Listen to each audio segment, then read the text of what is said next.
Herleiden y Mishkin, plantearon que el procesamiento del sistema visual se daba en dos vías.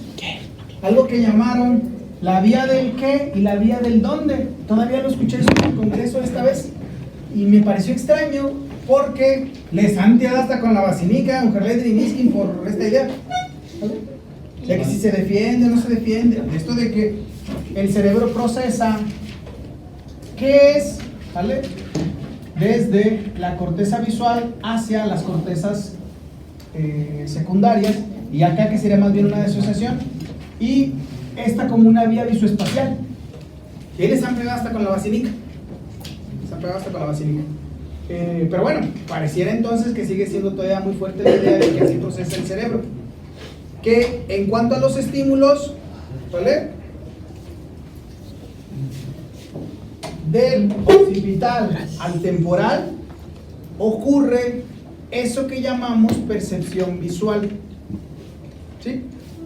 Y que de la vía occipito-parietal resolvemos dónde están las cosas en el espacio. Y ustedes dirán, pinches vatos fumados, ¿y eso cómo lo aprendieron? Pues lo aprendimos de la gente a la que se le jode el cerebro. ¿Sí? Cuando hay lesiones de esta zona, lo que se puede tener es algo que se llama agnosia visual. ¿Okay? La agnosia visual. Y cuando la zona de daño está más alta, lo que podemos tener es una heminegligencia. Una heminegligencia. Muy bien, vamos a ver. Heminegligencia, ¿qué quiere decir? ¿Sale? La mitad del campo visual, ¿vale? La mitad del campo visual es como si no se atendiera. Una negligencia es una falta de atención, de cuidado, ¿verdad? En este caso, cuando decimos hemi, que H-E-M-I, es en relación a la mitad, ¿vale? Entonces, la mitad de ese campo visual no se le echa cuenta. Y entonces a estas personas, cuando uno les dice, a ver, esta línea, pártela en dos, ¿vale? Si están haciendo una negligencia de su lado izquierdo, lo que hacen es cortar aquí. ¿Por qué? Porque para ellos, de aquí para acá, esto no existe. O más bien es que no exista, es que es como si no le echaran cuenta. ¿Qué es lo que hacen los pacientes con negligencia? Pues ya saben que tienen esa condición y entonces van buscando aventar al lado, ¿vale? O sea, que todo lo vayan recibiendo con ese lado. Está limitado. No sé si limitado sería la mejor palabra. O sea, como no le echan cuenta, o sea, no lo atienden. En el campo visual, así por completo, toda esta parte izquierda, suele ser izquierda por una razón de cómo se comparte la información a través del cuerpo calloso. Todo lo que cae de este lado es como que de menos atención. ¿Qué es lo que van haciendo? Van orientando hacia el campo visual en el que se la tiene. Puede ser muy limitante para alguien que conduce por ahí. Si vas conduciendo y llevas un campo visual así, imagínate que de pronto algo de lo que cae acá no le echas cuenta. Pero, o sea, te ponen un riesgo. No, ellos, o sea, solo lo pueden ver cuando No, quieren. lo ven perfectamente, pero no lo atienden. ¿Vale? Lo ven perfectamente, esta parte está sana. Cuando no hay... Como de procesión, o de procesamiento será más bien, ¿no? La procesación esta se me hace que es así como la expulsación. ¿Sale? Ok. Venga, sí, ya dice ya. ¿Sale? ¿Qué onda? O sea que la parte que ubica dónde está es la que se daña. Sí. O sea, lo ves, pero no sabes. Lo ves, o sea, está tu campo visual preservado, pero es como si esa zona de ahí no le echaras cuenta. Y yo me supongo que ya algunos de ustedes pudieron haber pensado, entonces podría ser que las personas con déficit de atención o los niños con déficit de atención algo esté jugando esta zona parietal. Y diré sí, porque resulta que entre parietal y frontal van coordinando toda esa zona. ¿Vamos bien hasta ahí? Y por ende nunca vamos a sacar al parietal de lo que está haciendo, por ejemplo, el frontal, porque tenemos que ubicar en un espacio. ¿Vamos bien hasta ahí? Ok. Entonces, ¿qué es lo que hacen las vías estas secundarias? ¿Vale? ¿Qué es lo que hacen las vías, las zonas secundarias, desde V2 hasta el medial temporal? Pues, reconstruir el estímulo. Y pareciera que eso lo hace a través de partes. Viendo por los estudios de lesiones que cuando algo es procesado, o sea que los dos hemisferios tienen o participan en circuitos diferentes, de manera que uno de los hemisferios se especializa en lo que tiene que ver con signos que luego se representan con actividad motora o con ideas o con pensamiento con lenguaje. Es el hemisferio izquierdo. Y que el hemisferio derecho se especializa en lo que tiene que ver con objetos, ¿vale?, con los cuales define e interactúa. ¿Sí? Pareciera que eso es lo que hace el cerebro. Pero ustedes dirán, bueno, entonces usted me está diciendo que cuando algo aparece y quien lee, aparece por ejemplo de mi lado derecho y quien lee es el hemisferio izquierdo, pues no tiene bronca. Porque aparece acá palabras, ¿vale?, llegan a mi hemisferio izquierdo, el hemisferio izquierdo es el que sabe leer, y entonces al momento de que es el que sabe leer, ¿vale?, puede reconocer que las letras ahí que salieron están, ¿verdad? Pero entonces, si esa misma palabra aparece en el otro campo, ¿por qué lo puedo leer? ¿Vale? Y el secreto está en esta flechita de aquí, que es nada más y nada menos la del cuerpo calloso. El cuerpo calloso va a tener conexiones entre hemisferio derecho y hemisferio izquierdo, y por ende eso se puede resolver.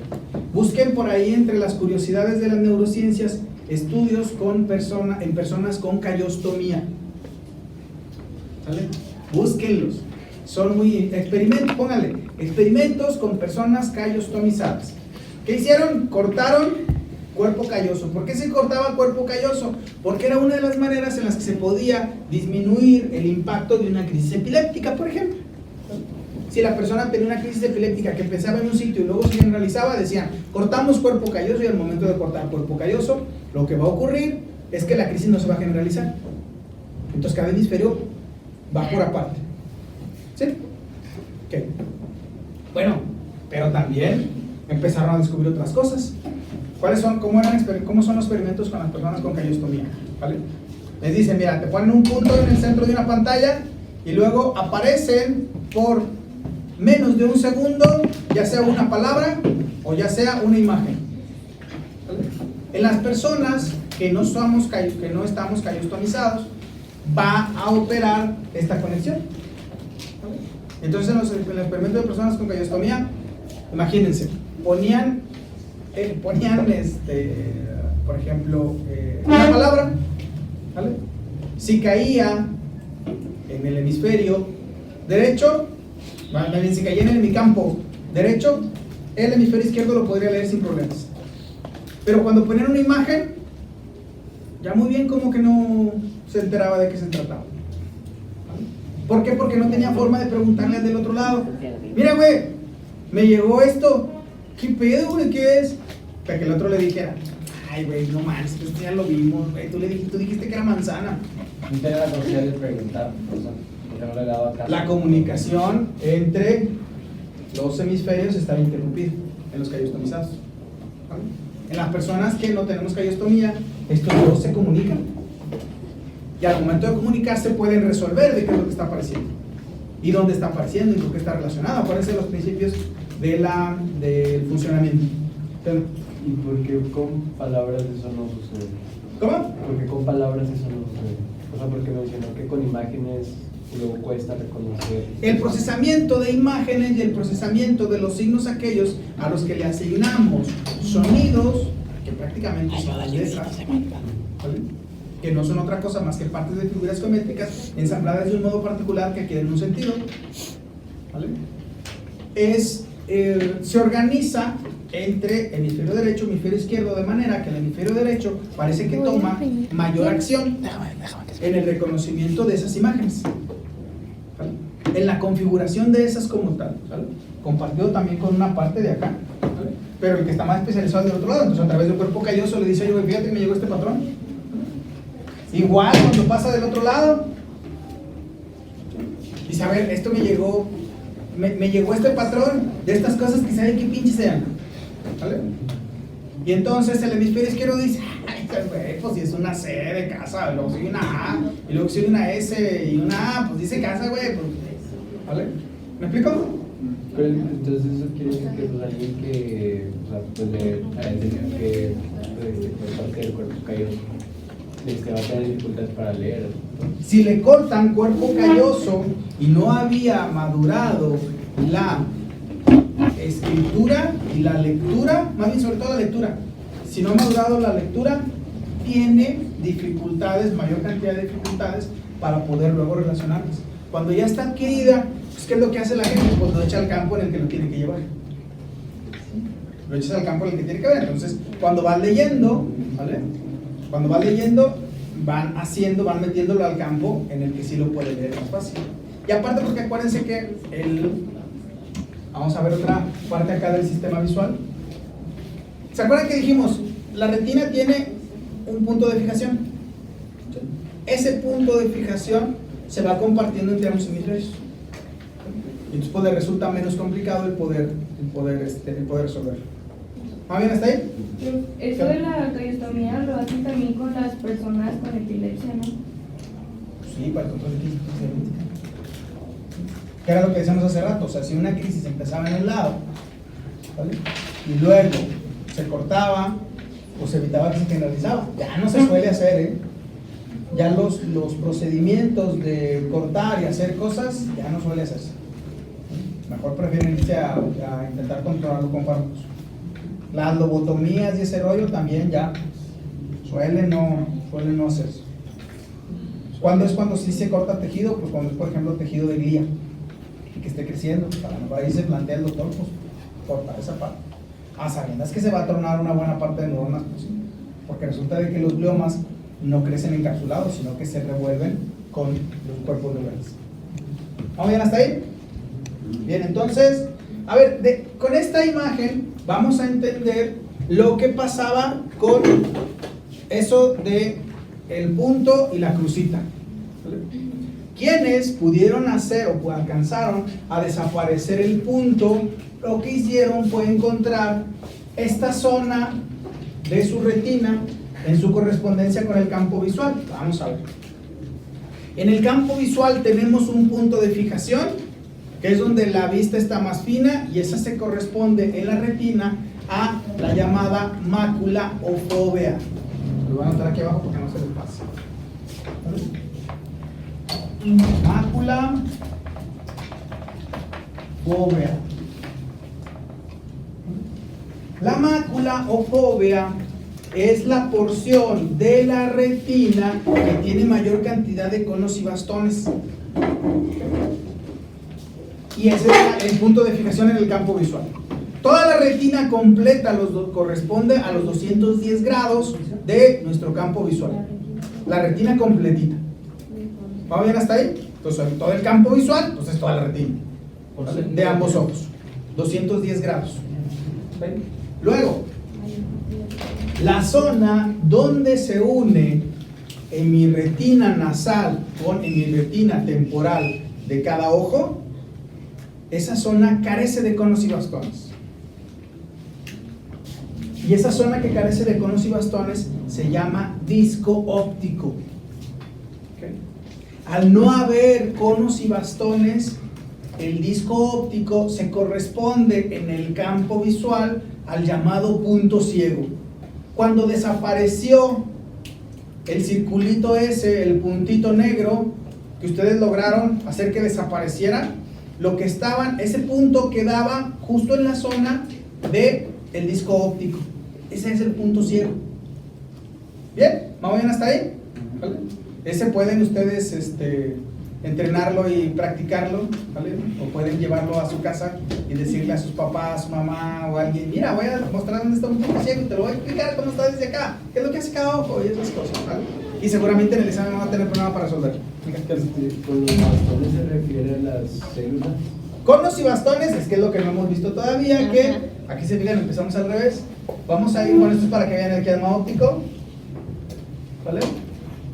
Aquí es para que vean lo de la composición del ojo. Esta sería la zona del disco óptico, la maculofobia, ¿vale? Y ahora vamos a ver, ahora sí, las células especializadas. Las células especializadas para la vista son los conos y bastones. Los conos y bastones van a tener actividad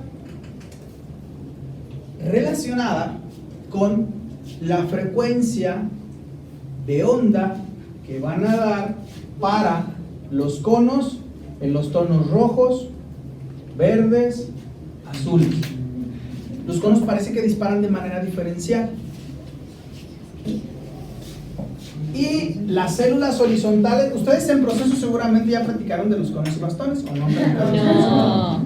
Bueno, pues tendrían que platicar en algún momento de los conos y bastones, como células especializadas. También en algún momento van a tener que platicar de otras células especializadas que son las papilas, ¿vale?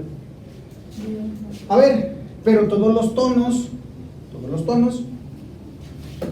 están divididos no solamente en estos tres colores, sino que también hace falta un color amarillo, ¿verdad? Que de ese se encargan, o las que tienen mayor reacción, son las llamadas células horizontales. Entonces tenemos conos, bastones y células horizontales, como las que en la vista serían las células especializadas que se encuentran en la retina. ¿Vamos bien hasta ahí? ¿Sí? Ok, bien. Entonces, lo que ocurre es que cuando hay un cuerpo que refleja la luz, lo que van a secretar es una molécula que se llama rodopsina. Esa secreción de rodopsina lo que va a hacer es cambiar el ambiente químico, ¿vale? Y con eso, al cambiar el ambiente químico, se van a producir las descargas de potenciales de acción, con las cuales se activa la fibra. El sentido de la vista en todo momento es un sentido químico. Solamente la manera en la que entran las ondas de luz es la que tiene aspectos mecánicos, por el cierre de la pupila, ¿vale? Por lo que hace también el parpadeo al momento de mantener la ubicación, además del grosor que tiene el lente, ¿vale? Que eso se supone es de lo que tienen ustedes que realizar en procesos, ¿vale? Porque se quedan, de hecho, en el proceso teníamos organizado para que se quedaran hasta la retina, ¿vale? Y que en la retina se van quedando también con que los bastones son aquellos que van a activarse ante los tonos oscuros, ¿vale? O dicen, es el de la visión nocturna, ¿vale? Es el de la visión nocturna, porque son los que se activan, ¿vale? Pero vamos a ver. Entonces, al activarse la fibra es cuando podemos procesar o... Es cuando se mantiene el recorrido. Acuérdense que este es el inicio, ¿vale? Tiene que estar sano el nervio, sí. Tiene que estar sana el quiasma óptico, sí. ¿Tiene que estar sano el tálamo? Pues sí. ¿Tiene que estar la radiación auditiva sana? Pues sí. ¿Y tiene que estar sana la corteza visual primaria? Pues sí. ¿Y las cortezas secundarias? Pues también, ¿vale? ¿Y las zonas occipito-parietales? Pues también. Todo eso ocurre para que podamos ver, ¿vale? Todo eso es lo que ocurre. En otros seres vivos es igual, ¿no? ¿Hay similitudes? Sí. Sí hay similitudes. Sobre todo en mamíferos, parece que es la misma lógica. Aunque claro, los mamíferos, la gran parte de los mamíferos, no compartimos un sistema de lenguaje. Y por ende es más complicado luego reconocer si están. Con los chimpancés sí podemos hacer algunas cosas. Por ejemplo, los estudios que hacen con chimpancés es que primero los condicionan a tener una respuesta ante por ejemplo, una cara de monocromática o de colores, por ejemplo, de un tigre, en el entendido que el tigre está reconocido como un depredador de otras especies, y luego le empiezan a modificar cosas y van viendo ante cuáles que ya no reaccionan.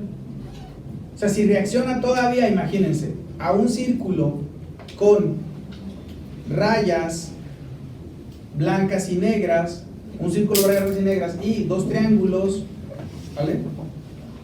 Un círculo de dos triángulos, se fijan, es una reducción de lo que podría percibirse como un tigre. ¿Vale? Si todavía reacciona a eso, ¿vale? Es que todavía hay relaciones, pero ya son a nivel cortical. ¿Vamos bien hasta ahí? También buscan, hay un montón de estudios relacionados con eso. Pero vamos a ver. Los colores, si bien acá se organiza la información, el color es una representación cortical. El color, que les decía que estaba viendo en LinkedIn, porque pone Pablo en uno de los posts, que sin buscar, sin ver en el internet, el punto 0.0000001 de los neuropsicólogos reconocen cuál es la zona de corteza, que explicaría la percepción del color. El medial temporal, V5, entre V5 y V4. Claro, yo lo sé porque soy de quizás el punto 0.1, pero porque los casos de acromatopsia no son comunes.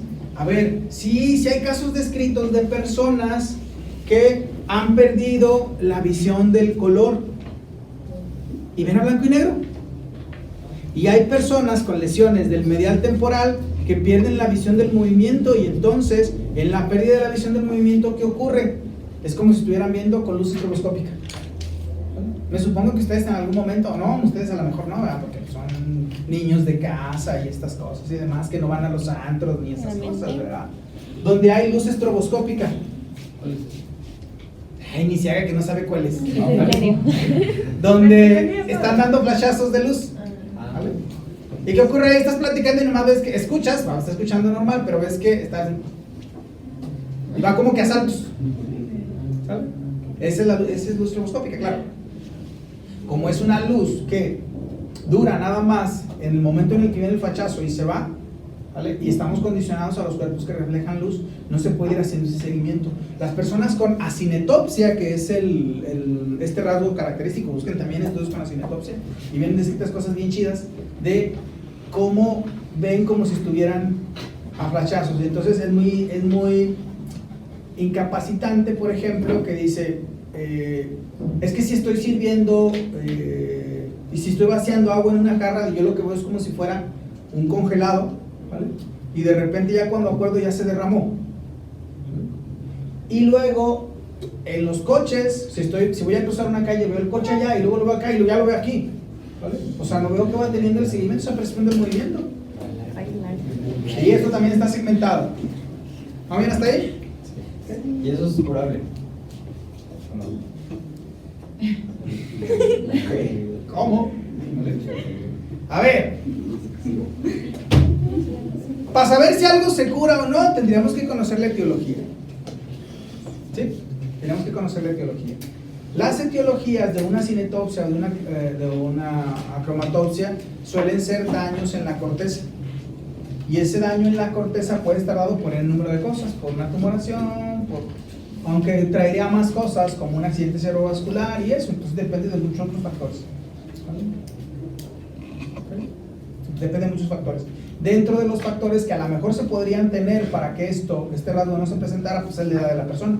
¿Por qué? Porque lo que suele hacer el cerebro es organizarse.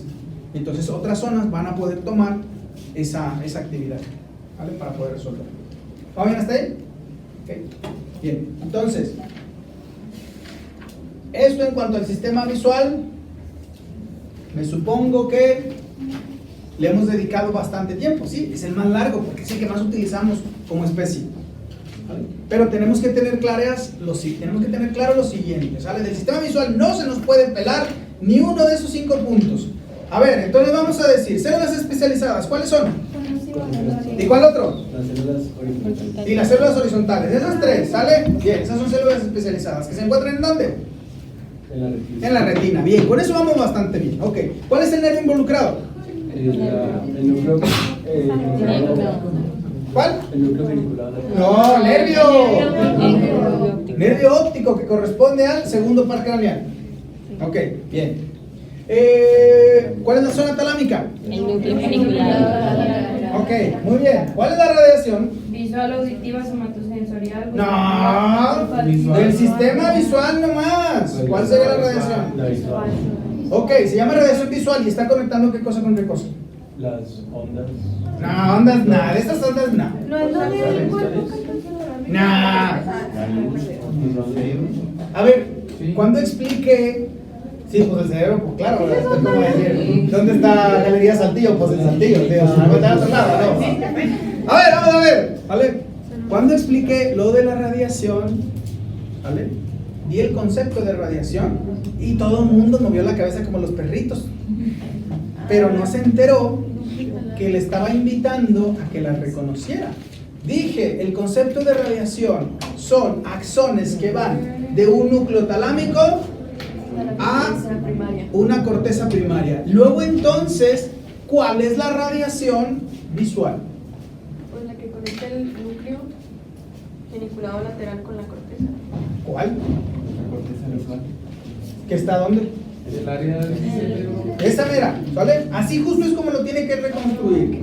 Serían los axones que van, la radiación visual, serían los axones que van del núcleo geniculado lateral hacia la corteza visual primaria en el área 17 de Brodmann, en el polo occipital, ¿vale? Donde está la corteza visual primaria. Y con eso ya reconocemos bastante del sistema visual. Al menos reconocemos del sistema visual. Yo creo que en ese no, yo creo que en ese sí vamos a ser más benevolentes, ¿vale? Yo creo que el sistema visual, al menos el 50% de los psicólogos lo manejan bien. Esperaría, ¿eh? Al menos de los que han llevado clase conmigo, sí sería un error que no lo reconocieran. ¿Vamos bien hasta ahí? Es un sentido muy útil, ¿eh? Entonces, la parte del área primaria sería donde... O sea, ¿Cuál es el área primaria entonces? el occipital. Entonces sería el área... El área 17 de Brodmann, la corteza occipital. El polo occipital. ¿Vamos bien hasta ahí? ¿Sí? Bien. Vamos a dar nada más la introducción del sistema olfatorio y estos 4 sistemas nos los vamos a aventar el próximo jueves. ¿Vale? Y luego ya el próximo lunes hacemos el sistema motor y... Ay, yo voy a estar fuera porque voy de estancia. Voy a estar fuera 2 semanas. Prácticamente se me hace que su examen va a tener que venirse a aplicar a alguien más, pero se los van a aplicar. Sí.